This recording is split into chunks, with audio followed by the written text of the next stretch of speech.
لفت نظرنا خبر بيهم الملايين. الخبر بيقول ان تطبيق واتساب للتواصل الفوري هيقف خلال الايام القليله اللي جايه. يعني واتساب هيقف عن العمل في ملايين الاجهزه.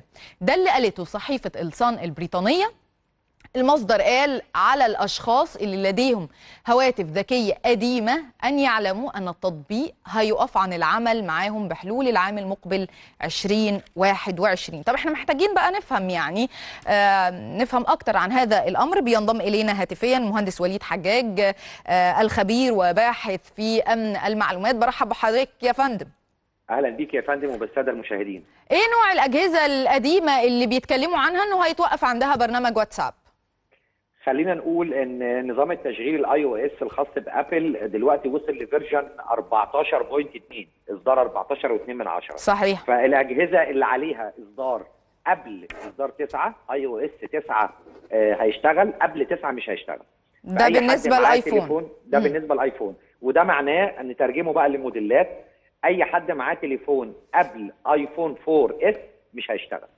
يعني ايفون 4 هيتوقف الواتساب عليه.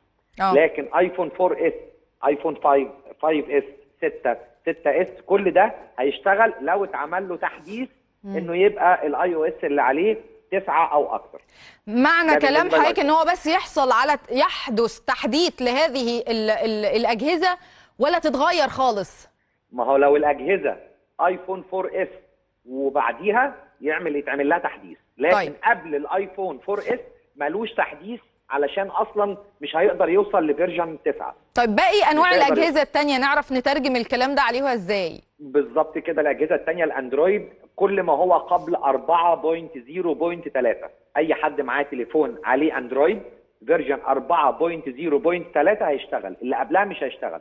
طب مبدئيا نعرف ازاي الاصدارات بتاعه التليفون؟ بالظبط، انا كنت هسالك بالسنه عشان تسهل علينا، يعني من سنه كذا مثلا. اتفضل. التليفون الايفون لو دخلنا على السيتنج او الاعدادات، وبعد كده على الجنرال او العام، وبعد كده على الانفورميشن او المعلومات، تمام. هنلاقي مكتوب الاي او اس اصدار كام. لو الاي او اس اي اصدار قبل 9 نحاول نعمل له تحديث. لو لقى تحديث وقدر يوصل ل9 او اكتر كده تمام. قال ان التليفون ده ملوش تحديث والاصدار اللي عليه ده اخر حاجه وده كان قبل 9، يبقى ده هيقف عليه الواتساب. طيب بالنسبه للاندرويد هنفتح برضه السيتنج اللي هي الاعدادات ونروح على حول الهاتف او اباوت فون ونشوف الاندرويد. لو الاندرويد فيرجن اصدار الاندرويد قبل 4.0.3 مش هيشتغل. لو نقدر نرفعه ل 4.0.3 او اكتر هيشتغل. طيب بالنسبه للموديلات بقى صعب نحصلها في الاندرويد، ولكن في بعض الموديلات معروف ان دي هتتوقف عن العمل. زي ايه يا فندم؟ اتش تي سي ديزاير، ال جي اوبتيماس، موتورولا درويد رازور، سامسونج جالاكسي اس 2، ودي حاجات قديمه جدا بالمناسبه. يعني احنا بنتكلم في سامسونج جالاكسي اس 2.